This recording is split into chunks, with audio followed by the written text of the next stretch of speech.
Hey, I'm Jenna Wolf, certified lactation counselor, parent coach, and extended breastfeeding mom of two.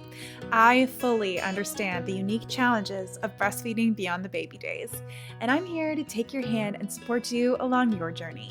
So toss that hair in a messy bun, grab a basket of laundry to fold, and let's get started. This is Start to Stop Toddler Breastfeeding.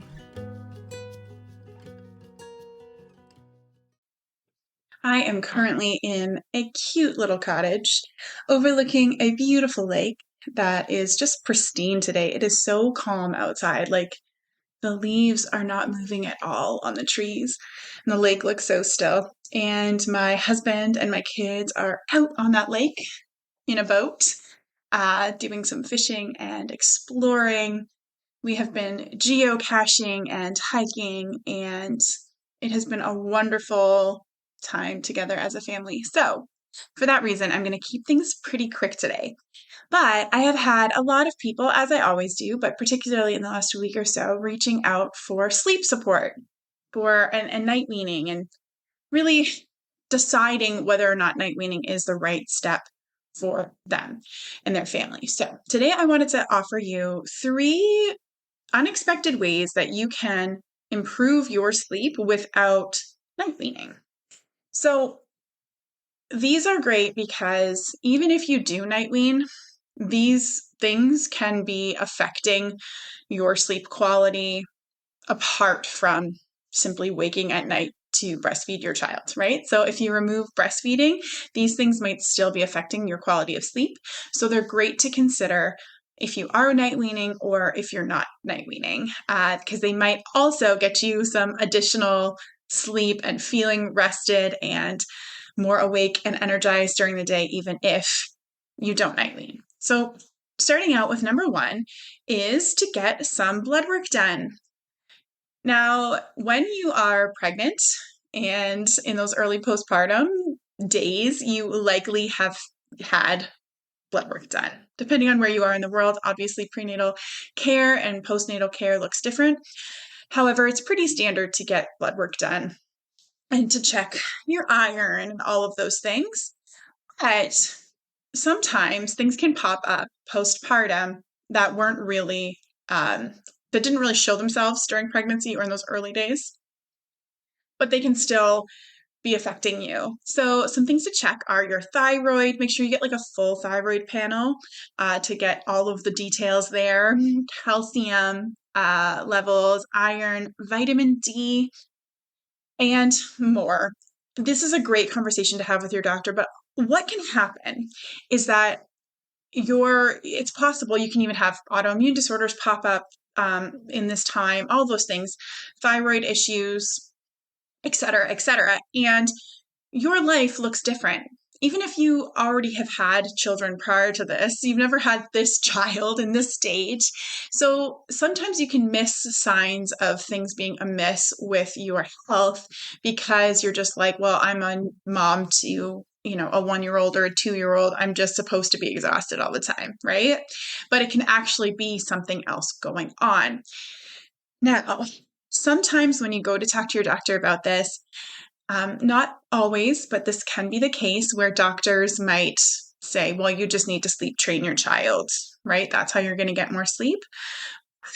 I would love to offer the idea that sometimes when there's something medical going on that's undiagnosed or that you're not really aware of, and it's causing you to feel exhausted and stressed out, it's causing you to not have the energy and to be present with your child. What that can trigger is, I call it the breastfeeding stress or the toddler breastfeeding stress cycle. But it can trigger that because you are already at kind of a limited capacity to be present because of that stress on your body, right? You have, if you, use, or if you're familiar with the metaphor of spoons, right? You have so many spoons in a day. This is particularly for people who have a disability or a chronic illness, but it kind of applies here in this scenario where you only have so many spoons, quote, for activities during the day, and as if you have to exchange those spoons for each activity, so you only have so much energy. So having a thyroid that's not working optimally, or low iron or low vitamin D can kind of reduce your spoons, right? But your child's needs don't necessarily reduce.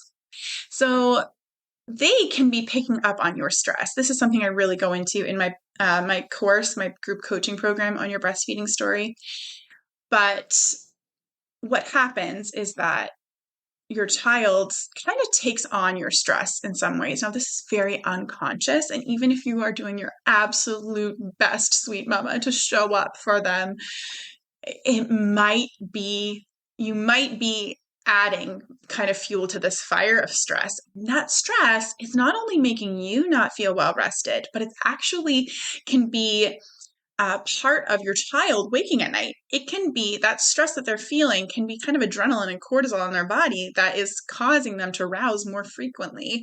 And then they're looking for that comfort and connection from you and all of the wonderful things that are in breast milk that help them to feel sleepy, to help them to get more sleep at night. So they're reaching out for breast milk to be their best kind of bet to get more sleep in this current situation that they're in, right? So eliminating breastfeeding doesn't necessarily mean that they're going to be sleeping more, because they've lost that tool to kind of regulate and go back to sleep. So instead of looking to eliminate breastfeeding in order to get more sleep, what you can do is eliminate that source of stress that was there to begin with, which could be something medical in your body, which is why just getting some blood work done can really illuminate that and let you know if there is something going on in your body that you might need some support with. Now, if your child is waking very frequently and they are showing other symptoms, it might be worthwhile to get some blood work done for your child too, because things like low iron can affect them and create more wakings at night. So that's something to kind of consider to file away. It's obviously not like a first line step, and it's certainly not the case for everybody. Night waking is still really, really normal in toddlers, and does serve a good purpose. So it's probably not going to eliminate completely when you are, even if you night wean and make everything super optimal, it's very likely that your child might still wake once or twice during the night. However, of course, if there is something medical, you want to get that investigated. Okay, so that's number one, is to just get some blood work done, because you might find it could be something that's kind of perhaps bigger and needs more support and intervention. In which case, of course, knowing that is great. But it might be something that is just as simple as taking a supplement for, a month or two, and you'll start to see some real improvements. Okay, so that's number one. Number two is to reduce your stress. So that seems like a really big thing, but I want to bring this in a different kind of light. So we talked about it, one, in like a medical sense, that there might be stress on your body because something's kind of amiss, but your nervous system is also responding to cues all day long, of cues of safety and danger. So these are things I really dig into in my course, but what can happen is that your body kind of gets kicked into fight or flight, right? It's moved into this mobilization, or it can also get moved into immobilization freeze, which is a different response. But it's responding to these subtle or not so subtle cues that are in your environment all the time. And so your body constantly being in fight or flight, constantly having that stress. So it's looking around, you're looking around, and you're noticing things that your body and your mind are perceiving as threats. And that fight or flight is protective to protect you. So this could be bills that you need to pay. This could be, things in your home that need fixed. This could be looking in the mirror and noticing, acne, or that's my hand up. I get acne, and different things that just are like little things of stress. So these are all cues of danger, cues of threat that your body is interpreting, your mind is interpreting. And then you're getting, even though your body doesn't realize that this might not be the best way to deal with it, it's responding to it as if you are being chased by the tiger or the bear, right? We kind of use that analogy when we're talking about fight or flight and freeze. But what's happening is you're getting, adrenaline and cortisol in your body every time. It's preparing you, it's moving you to action to deal with this threat. So you can't always control these sources of danger, cues of danger and threats in your life. If you can, I would support you to do something about those things because it can be really helpful. Sometimes what can happen is there are things that feel really scary and intense, and they don't feel like we can control them. And so kind of unconsciously, we can project that stress onto other areas. And so we're like, if we could just fix this thing. And a lot of times, unfortunately, our kids kind of can become the projection, the things that we're projecting all that onto. And we just want to fix them. Just if you just change, then everything would be better, right? We can have that sense and that feeling. And it's wise our body and brain are doing that to support us, because those things can feel really scary. So we don't want to look at the hard things. But if you can, which can be tough, but if you can deal with those, that's great. But there's another option too, which is to bring in more signs of safety. So if you can, bring in more signs of safety. So these things can be relationships, so friendships, picking up safety social cues, laughter. It can be physical touch from your partner, just feeling hugs. Sometimes those things go out the window when we're in times of stress. But I know for myself, when I'm going through periods like that, just making sure that I am being intentional about hugging my husband. Like, get a hug. I need a hug right now.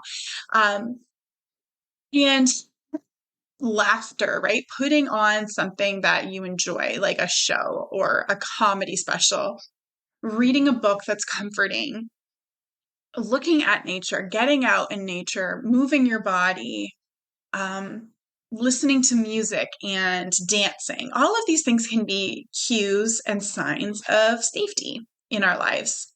And those things, just even adding them in, can reduce your stress. And reducing your stress means that you're not going to bed, right, with like an extra adrenaline and cortisol in your body that's not allowing you to get the restful, peaceful sleep that you need.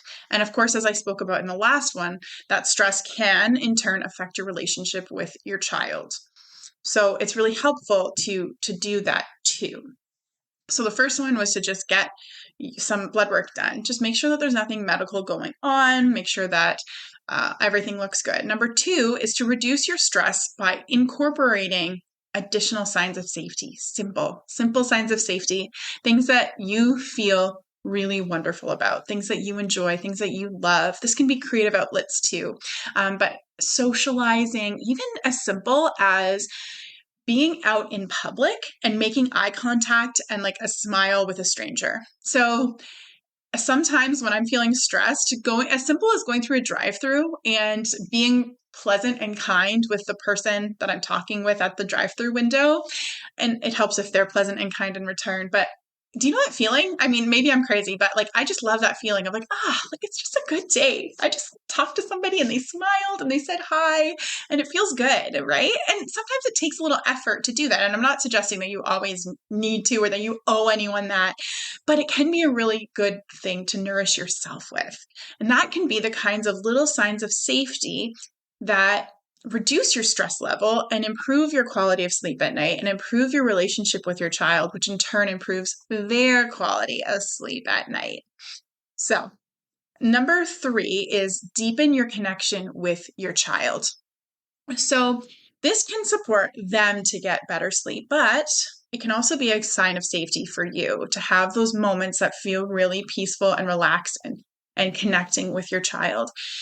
So you don't have to go crazy with this. This isn't adding a whole big thing onto your plate, but just taking moments to notice the way their hair feels on your hands, to notice the smell of their head, to see their tiny little fingers. Those things can be really soothing and regulating for you. And then in turn, you can use things that can deepen your connection with, that can deepen their sense of connection with you. So talk to them about how much you love them and how your love connects you.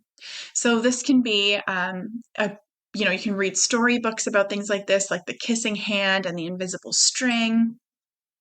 Having these conversations about how you feel, how you are always with them, right? How you're always there, and giving them even tangible ways to feel you and sense you and be with you when you're not physically present.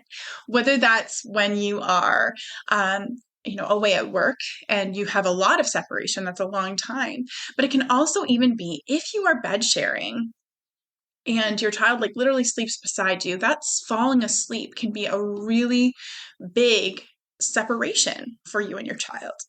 Even it sounds kind of silly, but going unconscious it's kind of the biggest separation that there can be. So talking to your child about meeting them in their dreams, setting the table before you go to bed at night. Say, this is what we're going to do for breakfast in the morning. This is what we're going to do. And kind of pointing to that can all be really beautiful ways of what Dr. Deborah McNamara calls bridging, kind of pointing to that next piece of connection. And those things, again, we're talking about nervous system regulation, we're talking about relationships and reducing stress. These things can all really, really reduce your child's stress and may even allow them to have fewer night wakings or to have fewer intensity with those night wakings. So maybe to be able to settle quicker, which in turn improves your sleep. So those were my 3 unexpected ways to improve your sleep without night weaning, or to improve your sleep even if you're night weaning. I hope that you enjoyed them. I would love to hear from you. You can shoot me a DM on Instagram at own.your.parenting.story. And if you liked this episode, I would absolutely love for you to leave a rating and a review on whatever podcast platform that you are using. I know on Spotify, you'll just leave a rating. And I think that there will be a Q&A that you can type in as well. And on Apple Podcasts, you can leave a review. I would love to see that, and it helps this cast get out to other mamas who need it too. So it has been a pleasure. I am going to enjoy this day at the cottage and spend some more family time, and I hope that you do as well. Talk to you later. If you loved this episode, make sure you hit that subscribe button so that you don't miss any episodes in the future. Also, check out my breastfeeding toddler communication guide and cheat sheet to learn how to say no to the feed while still saying yes to the need at www.ownyourparentingstory.com/guide. And that concludes another episode of Start to Stop Toddler Breastfeeding. The theme song is Little Balloon by Jenny and Tyler, and it has been a pleasure to share this time with you. I'll catch you in the next episode.